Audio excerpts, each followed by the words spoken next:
The Rebel Capitalist Show. Going back to Kissinger, I don't know if you've heard this quote, but it's one that I used in my presentation, where he says, if you want to control the people, you control the food supply. Really? That's right. His specific quote is, if you control the food, you control the people. If you control the energy, you control countries. If you control money, you control the world. Yep. And so I think, they're trying to reduce energy use, or at least leverage what's going on in Russia, Ukraine, and all the money printing and all the other, options they have at their disposal, all the decisions that Biden can make. They're trying to use that to condition people to use less energy, which is, I think, their first priority. But I think that if we go into a recession, which is probably likely, and if the market continues to go down, the next crisis they're going to try to take advantage of, or how they'll try to take advantage of the next financial crisis, is by controlling the money through a central bank digital currency. I agree. I agree. Yeah, I'd love to get your thoughts on that, because I'm sure you've looked into it.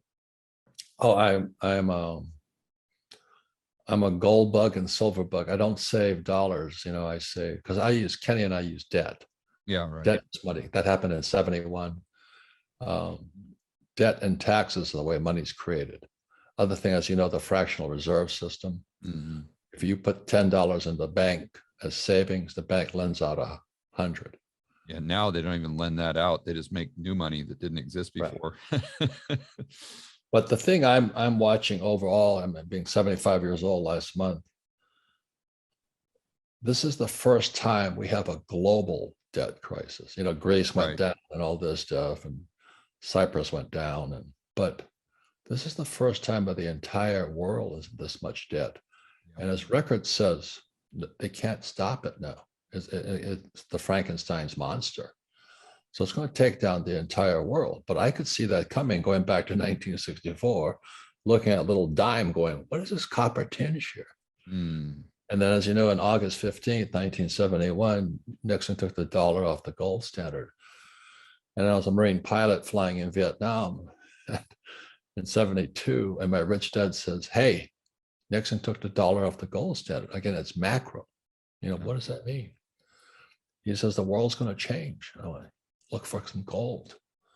So in 1972, Marine pilots aren't the brightest matches in the box, So my co-pilot and I cut a deal where we'll be partners. And we found on the map of Vietnam a gold mine. So we decided we're going to fly to the gold mine and buy gold at a discount. And so, well, why would we get gold at a discount? Well, because the NVA had just overrun them, North Vietnamese army. So the gold mine was now behind enemy lines. Again, Marines aren't the brightest guys. And we said, okay, let's go. And so we flew behind enemy lines, tanks all blown up and all this, like you see in the Ukraine today. And it's like sneaking over to the Russian side, And we land and we go through this village. We disarm, we take all of our flak jackets off, all our weapons, all our knives. And we walk through the village in Vietnam going, hi, we're here in peace. We're capitalists, not Marines. We're so stupid. I couldn't believe it. And we walk up to a gold vendor. It's a little Vietnamese woman, and she's got the bright red teeth because they chew betel nuts. And I'm looking at these gold nuggets, and I realized it was illegal for Americans to own gold. We don't know what gold looks like. Remember that? I'm going, holy mackerel, is that gold? And my co-pilot's like, I thought you knew what gold looks like. I said, how would I know what gold looks like? And the two idiots, people like Twiddledee and Twiddledum arguing, about what gold is. And we had no frickin' idea. We had no idea. So gold, as you know, was pegged at 35, when 28.40 to $35, but now he was floating at 50 that day. So I thought maybe I can buy it for 40. So I'm negotiating with this little Vietnamese woman. I say, I'll give you 40. She goes, spot. Yeah. A new word like Karen, simp, beta. I'm going, spot. I said, I'll give you 40. Spot. I'm going, Here I'm standing in some frickin' jungle, Vietnamese all around me. And this little Vietnamese woman is giving me a hard time. I got US dollars. I'm going to give her $40 for a couple of ounces, each. Spot. I'm going, these are the best teachers I've ever had, George. Yeah, yeah. So we never bought it. And then what happened was my crew chief started screaming, Lieutenant, Lieutenant, Lieutenant, come back, come back, come back. Oh, shit. We're going to get killed today, because we're behind enemy lines. And we run through the village. I remember kicking a duck. They weren't too happy about that. So my friend and I are running unarmed, say, hey, we're here.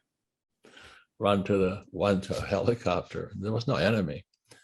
I parked the helicopter on a rice paddy. It was like sinking, right? The damn thing was sinking. As